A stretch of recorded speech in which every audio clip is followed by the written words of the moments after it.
Hi అండి, జై శ్రీరామ్. మనం మామూలుగా మునగ గురించి చాలా వీడియోలు చేసాం. మునగ చేయదగినది కూడా. మునగ విషయంలో రారాజు అని చెప్పాలి.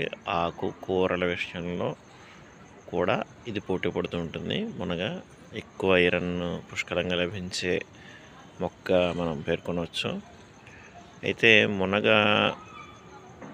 ఆకులు వాడతామని తెలుసు మనకి. అలాగే మునగ కాడలు మామూలుగానే తరచుగా వాడుతుంటాం.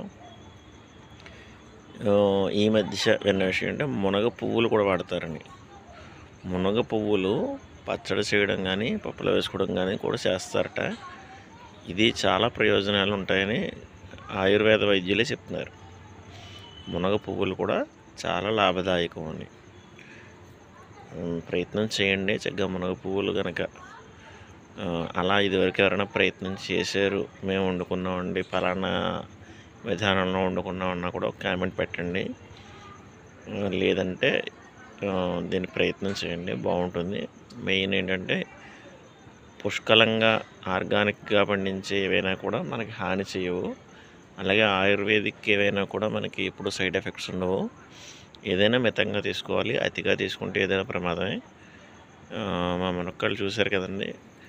మామూలుగా అయితే ఒక 150 కాళ్ళ వరకు మన కోసం అన్నాం కదా. మళ్ళీ పూత మీద ఉంది, మళ్ళీ పిందులు తయారైపోతున్నాయి చక్కగాను.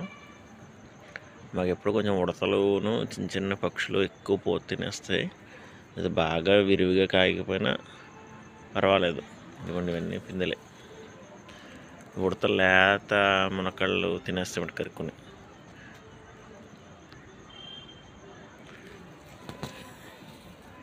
అది ఒక చెట్టు, అవన్నీ కొంచెం కాయలు యావరేజ్గా వస్తాయి. ఇది పెద్ద చెట్టు అండి, దీనికి బాగానే వస్తాయి. కొంచెం సైజు పెద్ద ఉంటాయి. ఇది కూడా పూత మీదే ఉంది. రెండు ఒకే సీజన్లో పూస్తున్నాయి. సాధారణంగా మిగిలిన వాటికి సీజన్లు ఉన్నా మునక్కి సీజన్ ఉండదు. ఇంచుమించుగా ఏడాది పాటు ఇస్తూనే ఉంటాయి. అత్యంత లాభదాయకమైన పంట కూడా మునగే. అది పెస్ట్ ఎక్కువగా ఉంటుంది. ముఖ్యంగా గొంగళి పురుగులు బాగా పడతాయి. అదొక్కటి మనం కంట్రోల్ చేసుకోగలిగితే చాలు.